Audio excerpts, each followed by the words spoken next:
Kinakantyawan ako ng ibang tao sa kalsada eh. Sa pagpasok ko ng company, o minsan sa bodega, bakit yan ang ginagawa mo, di ba? Ang dami mong kinita. Hindi po. Hindi ko ba sinasayang maliit, malaki kinita ko? Hindi ko na kailan sabihin yan. May kinita po ako, pero mauubos din po yun pagka hindi ako nagtrabaho. Sana maging inspirasyon, kailan lumaban ka, huwag kang mahiya. Kahit magtinda ako ng kahit ano dyan, magtinda ako balot, naghahanap buhay ako eh, pinagkikita ako ng malinis eh. Mas dapat ko mas marangal pa ako dun sa mga, ayoko na magsalita.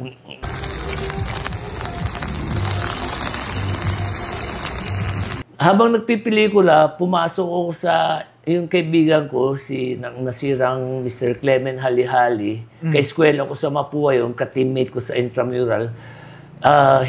He's working sa isang paper company, Dowell.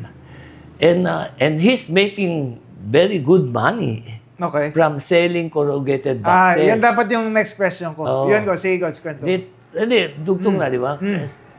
And then, pinasok niya ako doon. Habang nagpipelikula, nagse-sale ako. Pag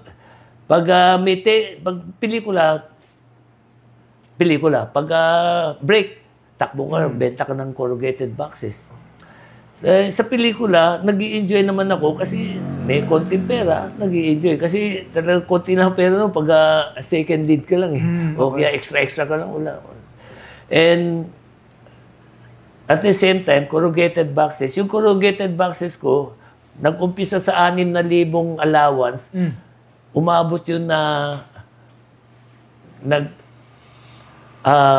kumukuha ko ng sweldo ko, ng commission ko, mga 250,000, 300,000. At the time... Anong year yun, Coach? Mga 91, 92, 93. Grabe. Ngayon nga, ang laki na ng 200. Paano pa kaya ng 92, 93? Ito, nakaipon-ipon ako nun. Diba? Kasi may naging produkto ako ng ano. Pwede ba sabihin yung produkto? Sige, pwede naman. Procter & Gamble. Nakuha ko yung account na yun. Galing ha? Kasi, salesman ka pala talaga eh. Hindi, nag-salesman ako. Kasi dati, ang may hawak nung account nun, yung kaibigan ko eh, sinasama niya ako doon. Pag sinasama niya ako doon, di nakikilala ko yung mga purchaser doon, lahat nakilala ko. Eh, bigla siya umalis doon sa company. Eh, pinakiusap ko doon sa boss ko. Ako na lang ang magte-take over. Pinayagan naman ako dahil medyo bihasa na rin. Alam ko na rin about corrugated boxes eh. Nakuha ko yung account na yun. Eh, yun lang. Siguro mahina ang 200,000 commission ko doon sa Procter. Nakaipon ako ng konti sa pelikula, sa Procter. Mas malaki pa kinita mo doon kaysa sa paglalaro mo? Oo naman. So ano yung... Pinakamalaki kinita ko sa basketball, 40,000 eh. Sa isang buwan? Sa isang buwan eh. Eh yun yung kumukulit ako, so, 250,000. Times 5. Times 5. Di ba? So yun nga Coach, parang ikaw yung prime example na pwede kang maging successful outside being an athlete. Yes. Do you think yun mang advice mo sa mga frustrated players na hindi makaabot sa PBA? Kasi sinasabi ko, yun sa mga player na natatapos ang PBA, ang career nila, parang, ang tingin ko, hindi sila lumaban. Nahiya silang lumabas na lumaban sa buhay. Ako, hindi. May pinagmamalaki yung lumaban ako. Sinasabi ko, kinakantyawan ako ng ibang tao sa kalsada eh. Sa pagpasok ko ng company, o minsan sa bodega, bakit yan ang ginagawa mo, di ba? Ang dami mong kinita. Hindi po. Hindi ko ba sinasayang maliit, malaki kinita ko? Hindi ko na kailan sabihin yan. May kinita po ako, pero mauubos din po yun pagka hindi ako nagtrabaho. Hindi naman ako, kung sila Gokong Wei, sila Tatang, Hansi, di ba?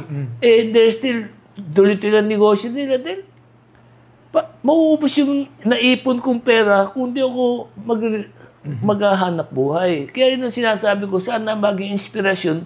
Kailan lumaban ka, huwag kang mahiya. Kahit magtinda ako ng kahit ano dyan, magtinda ako balot, naghahanap buhay ako eh. Pinagkikita ako ng malinis eh. Mas dapat ko mas marangal pa ako dun sa mga, ayoko na magsalita na, di ba? At least malinis, pinagkikitaan ko. Naghahanap po ako, gigising ako maaga, nagipag-appointment ako dun sa tao. Boss, may kailangan ka ng boxes, kailangan mo ba? Yun na. Papalo po sa kumpanya namin. Deliver, ganito. Tinatrabaho mo talaga yun. Talagang hard earned.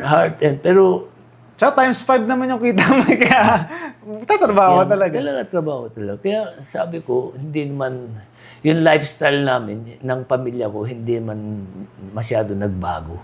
Kasi hindi naman kami maluho talaga eh.